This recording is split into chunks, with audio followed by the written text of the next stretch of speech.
Hey YouTubers, this one's definitely not a Land Cruiser video, but I thought it'd be helpful because, well, I've never had to jump start a hybrid vehicle. So if you own I believe it's the 2012 through 2014 or 15 Lexus CT200h and didn't know how to jump it, this is how you jump it, so keep it short and sweet.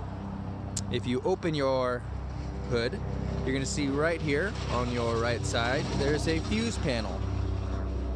This fuse panel simply comes off, and right here on the top center you're going to have a positive connection. Right here, you can read that. Positive connection.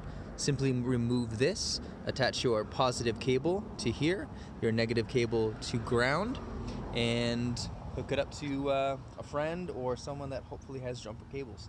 Let that cycle for a minute and start her up. I had that first issue on a hybrid not too long ago, and that's how you do it. Hope that helps. Take care, guys.